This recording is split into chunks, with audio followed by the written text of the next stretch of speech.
মাছ চাষে সফল হতে হলে চাষিকে সঠিক সময়ে ও সঠিক পদ্ধতিতে পুকুর থেকে মাছ ধরে বিক্রি করা এবং পুনরায় প্রয়োজনীয় সংখ্যক পোনা ছাড়া বা মজুত করা জরুরি। সাধারণত দুইভাবে মাছ আহরণ বা ধরা হয়ে থাকে। বছরের বিভিন্ন সময়ে বিক্রির উপযোগী বড় মাছগুলো ধরা অর্থাৎ আংশিকভাবে আহরণ করা হয়, অথবা একসাথে ছোট বড় সব মাছ ধরে বিক্রি করা হয়।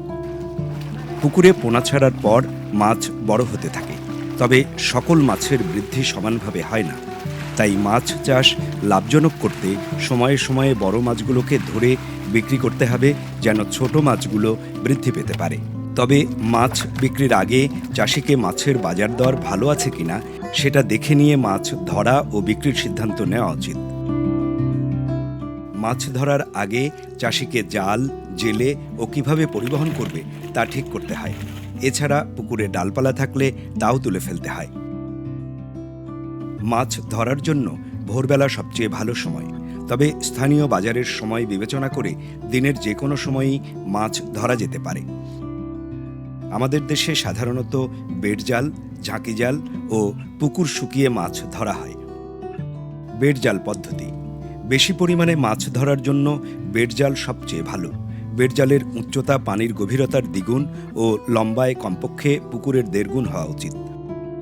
একই পুকুরে একই দিনে 2 বারের বেশি বেড় জাল টানা যাবে না, এতে ছোট মাছগুলো আঘাত পেয়ে মারা যেতে পারে।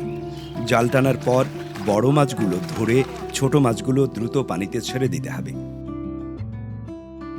ঝাঁকি জাল পদ্ধতি। স্বল্প পরিমাণে মাছ ধরার জন্য ঝাঁকি জালই ভালো। মাছ ধরার আগে স্বল্প পরিমাণে খাবার দিয়ে 10 থেকে 15 মিনিট পর জাল ফেলে মাছ ধরা সহজ। পুকুর শুকিয়ে। এই পদ্ধতিতে পুকুরের পানি সম্পূর্ণ সেঁচে মাছ ধরা হয়। এতে প্রয়োজনে পুকুর সংস্কার করা যায় এবং রাক্ষসে ও অবাঞ্ছিত প্রজাতির মাছ দূর করা যায়। মাছ ধরা হয়ে গেলে যথাসম্ভব কম সময়ে পরিষ্কার পানি দিয়ে মাছ ধুয়ে বাজারে নিয়ে যাওয়ার পাত্রে তুলে ছায়া আছে এমন জায়গায় রাখতে হবে। সম্ভব হলে পাত্রে বরফ দিয়ে মাছ সংরক্ষণ করা ভালো, কারণ এতে মাছ পচে নষ্ট হয়ে যাওয়ার সম্ভাবনা কমে যায়। যত তাড়াতাড়ি সম্ভব মাছ বাজারে নিয়ে যেতে হবে, এতে মাছ তাজা থাকবে এবং বাজার দর ভালো পাওয়া যাবে। আজকাল ক্রেতারা জীবিত মাছ কিনতে বেশি আগ্রহী, কারণ জীবিত মাছে ফরমালিন বা অন্য কোনো রাসায়নিক থাকার সম্ভাবনা থাকে না। তাছাড়া তাজা মাছের স্বাদ ও মান ভালো হয়। মাছ চাষ লাভজনক করতে যেসব পুকুরে সারা বছর পানি থাকে সেই সব পুকুরে মাছ ধরে বিক্রি করার পর প্রয়োজনে পুনরায় পোনা ছাড়তে বা মজুত করতে হবে।